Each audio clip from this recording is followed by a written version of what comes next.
Hello, खुलुमबाय बिनिसिमबो welcome back to द channel राजा खुंगुर यूट्यूब चैनलाव नोंथांमोनखौ बयबो बरायहरनाय जाबाय आसा खालामो नोंथांमोना बयबो मोजाङैनो दङ। दा दिनै सानडे कमेन्ट्स बक्सआव नोंथांमोनखौ बयखौबो बरायबाय। दा सानडे कमेन्ट्स बक्सआव नोंथांमोननि कमेन्ट्सखौ बोरै लाबोनाय जायो होनोब्ला दा आगोलाय सिगाङाव आं कमिउनिटि टेबाव माखासे नोंथांमोनखौ कमेन्ट्स खालामनो होयोमोन। दा एबारनिया जाहैबाय जायखिजाया भिडिअसआव नोंथाङा कमेन्ट्स खालामनो हागोन। बै कमेन्ट्सनिफ्रायनो नोंथांनि कमेन्टखौ पिकआप खालामनाय जागोन। दा फार्स्टआवनो दङ Christina Daimari, hello brother, what is your main causes to create YouTube channel? दा बेनि एन्सारा जाहैबाय रोंनानै रानानै आन्दायनानै थानाय बर' सुबुं समाजनि एसेसो बोसोन होलांनो हायाब्ला रोंनानैल' माथो लाब, बेनो नोंथां। आरो कमल बसुमतारिया सोंदों आसामाव बेसेबां बर' मानसिया यूट्यूब इउज खालामो ब्र'? आसामाव जोंनि बर' मानसिया 5 लाखनिफ्राय 6 लाख जनसिम मानसिया स्मार्टफन इउज खालामनानै ओरै यूट्यूब माबानानै रोंगौ आरो बिनि बारासिनबो दङ, खिन्थु बेसेजन मानसियाल' एक्टिभ थायो। आरो बिनिफ्राय बांसिन एक्टिभ थाग्राया जाहैबाय 2.5 लाख जन मानसि दं। जोंनि बर' मानसिफ्रा 2.5 लाख जन मानसिफ्रा यूट्यूबाव ओरैबायदि एक्टिभ थायो। आरो माखासेया जाहैबाय बयनिख्रुइ बांसिन एक्टिभ थाग्राया जाहैबाय 18 निफ्राय 24 इयार्स बोसोरनि मानसिफोर, बेयो 80,000निफ्राय 1,20,000सिम दङ। आं खिन्थु एकुरेट होनो हानाय नङा। 80,000निफ्राय 1,20,000 जन मानसि दं। बे जाहैबाय 18 निफ्राय 24 इयार्स बोसोरनि आरो 25 इयार्सनिफ्राय 35 इयार्सनिजों मोननैजों ज' जानानै गासै 2.5 लाख जन, 2.5 लाख जन मानसिफोरा जोंनि बर' मानसिफोरा यूट्यूबाव एक्टिभ। जेनेबा दानो आं भिडिअ आपल'ड खालामोबा दानो नायग्रा, जेनेबा आंनिखौ नायाबाबो दस्रानिखौ नायग्रा बेबायदिया दङ। दा जोङो ओरैनो गासिबो माखासे दा बयबोथ' बिदि स्मार्टफन लाग्रा जाबाय। दा बयखौबो लाजोबोब्ला जोङो 5 लाखनिफ्राय 6 लाख जन मानसिया मोजाङै यूट्यूबखौ बाहायो, थारमाने यूट्यूबखौ नायबाय थायो। आरो बिनिफ्राय माखासे दं जेनेबा एखमबाल' नायलाबायनाय, बिदिखौ लानानै जोंनि बर' मानसिफ्रा 7-8 लाखसिमानो नायो यूट्यूबखौ। ओमफ्राय नोङो ओरैनो 5 लाख 6 लाख सिमखौ ला, बे माखासेया ओरैनो एखमबा जानला मोनला बिदिसो बिसोरो स्मार्टफन इउज खालामबाबो नायनो रोङै। दा बिसोरखौ लाजोबोबा 8 लाखसो जाहैनो हागौ आरो। दा नोंथांनि एन्सारा जाहैबाय आसामखौथ' लाजोबनो हानाय नंला, बेयो आसामनिल' जानाय नङा दै, जायखिजाया वर्ल्डआवनो जागोन। जेरै जोंनि आसामावल' गैया, बर'फ्रा दस्रा जायगायाव दं, नेपाल दं, ओरै माबायाव दं, वेस्ट बेंगलसिम दं, आरो बांलादेश दं। बांलादेशफ्राव बिसिफोरा दंमोन, आं बेखौ मोजां मिथिया। आरो दस्रा कान्ट्रियाव सेटेल जाहैनाय अनेक मानसिफोर दं, बिसोरबो नायो। दा आंनावबो आंनि साबसक्राइबारफ्राव दस्रा कान्ट्रियाव सेटेल जाहैनाय मानसिफोर दं, बिसोरो आंनाव पार्सनेल मेसेज हरो एखमबा। आरो सोंबावदों रिंखां ब्रह्म, दिसि अमा बेदर मोनोना आदा? औ, कसुगाव बाजाराव दिसि अमा मोनो। ओमफ्राय बड'लेण्ड नायजाबा सोंदों खावलायनि दारिया बिराद मोजां जानानै दङलै आदा, मुलिफोर फोनदों नामाब्रा? फोनदोंबा खोन्थाहरदो आदा, आंबो बायना फोननोसै, हेन्डसाम नुखायो हलेबा नोंखौ। थेंक इउ, बियो नेचारेल, बियो जेबो माबा नङा, आर्टिफिसियेल नङा। बियो मोजां नुदोंबा थेंक इउ। आरो जेल क्रिएटरा सोंदों राजा खुंगुर आदा इउपिपिएल पार्टिया थारैनो देरहामारोब्ला बड'लेण्ड जेंनाया बेसेबां गोबावजों सुस्रांजागोन एबा जानानै फैगोन नेक्स्ट सानडेनि थाबाय? बेनि एन्सारखौ आङो दा होयोब्ला बिराद गोलाव जागोन भिडिअआ, दा आङो सर्टल' होनसै। जोंनि बर'फोरनि गेजेराव बर' मानसियानो देरहालांगोन ना लाङा बेखौ सिन्था खालाम। जोंनि दा क'क्राझार 5 नं क'क्राझार, बेयो एसटि शिडिउल ट्राइबफोरनि थाखाय रिजार्भेसन सिट। दा रिजार्भेसनाव बर' मानसिनि ट्राइबेल मानसिनि नङै सार्टिफिकेट बायनानैनो आगोलाय एमपि जालांखाबाय। दा बेखौबो बै पलिटिसियानफ्रा गामि केम्पेइन खालामनो फैयोबा गावसोरनो खिथायो उमुक मोनहानो कास्ट सार्टिफिकेट हरनानै बिदि खालामदों होननानै। दा जोंनि गेजेराव ओरैबायदि खैफोद जानानै दं। दा जोंनि गेजेराव जेरैखि जाया बर' सासे मानसि ट्राइबेल एमपि दैथायहरनांगौ। दा जुदि जोंनि गेजेरावनो ओरै गावजों गावनो उल्थां फाल्थां जानला मोनला खोथा बुंलाबाय थायोब्ला, ओरैनिखौ नायनो हाया, ओरैनिखौ नायनो हायाब्ला जेबो जानाय नङा रायजोफोर। दा जोंनि पपुलेसना बेसेबां? जे जोंनि क'क्राझार कनस्टिटिउन्सियाव साबेसे बर' मानसिफोरनि पपुलेसन दं? बेखौ पपुलेसनखौ नायनानै भटखौ गेले। गोदोहाय फारनै गेलेबाबो जेबो प्रब्लेम नङामोन, दस्रा मानसिफोरा बर'नोनो भटखौ होनांगौ जायोमोन। दा एबारनिया जोंनि जा बर'नि गेजेराव जा सिटुवेसन दं, बेयो जोबोद खैफोद। नोंथांमोना सिन्था खालाम, आगोलनि भटनि 2014नि रिजाल्टखौ नाय, सोर बेसेबां भट मोनदों बेखौ नाय नोंथांमोन। 5 लिटार दै बथल मोननै दं आंनाव, जेनेबा ओरैथिं 5 लिटार ओरैथिं 5 लिटार। दा नैबे 5 लिटार दै बथलखौ सानै मानसिजों लोंनांगौ, आरो नैबे दै बथलखौ सासे हारसिंनो लोंनांगौ। दा सोर मानसिया दैखौ बांसिन लोंनांगोन? ओरैथिंनिया राननानै लोंनांगोन, ओरैथिंना हारसिंनो लोंनो मोनगोन। दा बेखौ नाय नोंथांमोन। बेखौ आं उनावहाय नेक्स्ट भिडिअ'आव लाबोगोन। बड'लेण्ड जेंनाया बे देरहाबानो दि सुस्रांजागोन बेखौबो बुंनो हाया गोबाव टाइम लानांगोन बे जे जेंना बियो गोदो जेरै सोलिदोंमोन दाबो बेबायदिनो सोलिगासिनो दं गोदो बड'फा उपेन्द्रनाथ ब्रह्ममोननि समाव जेरै थगायजाबोदों दाबो जोंनि बर'फोरा बिदिनो थगायजाबोगासिनो दं दा सानसे समाव बड'लेण्डआ सुफुंजागोन आंहाबो बिनि सायाव फोथायनाय दं दा आं मा बुंबावनो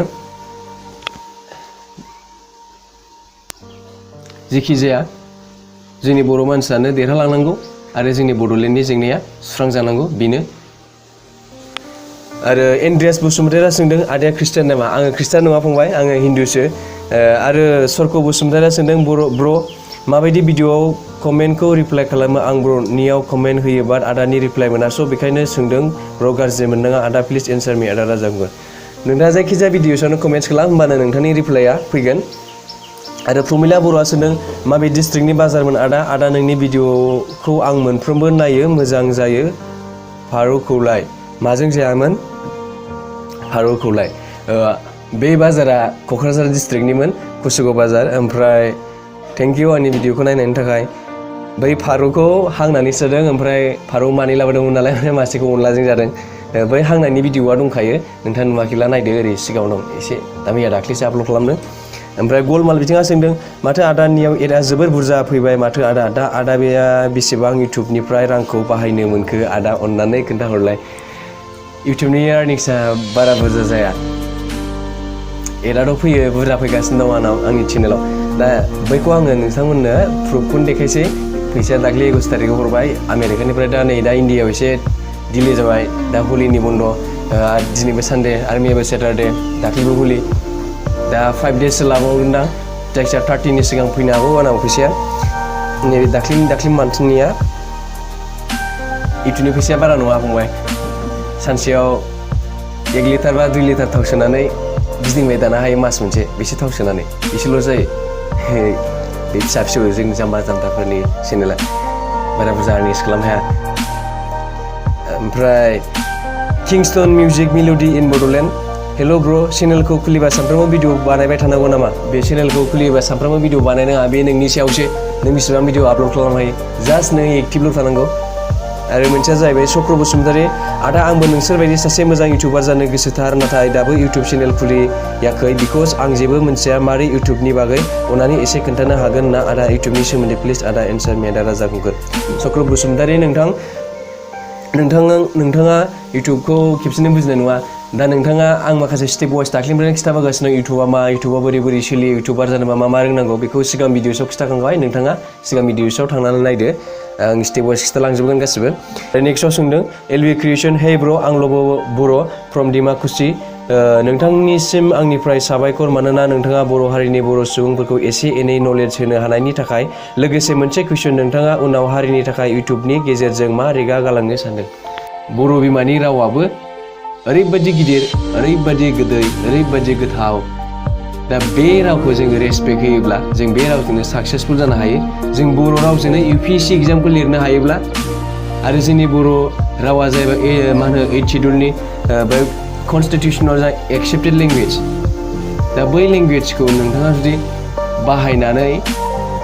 बाहायनो मोननि मोन्थाय दङब्ला जों बर' लेंगुवेजखौ मानो बाहायनो हाया दा बेबायदिनो जोंनि बर'फोरनि गेजेराव माखासे मानसिफोरा दाबो एडभान्स नङा दा बै एडभान्स नङि मानसिफोरा जाहाथे बेफोर भिडिअखौ नायनानै एडभान्स जाफालाङो नोंथांनि एन्सारानो जाहैबाय आङो रेगा गालांनो साननाया बेनोदि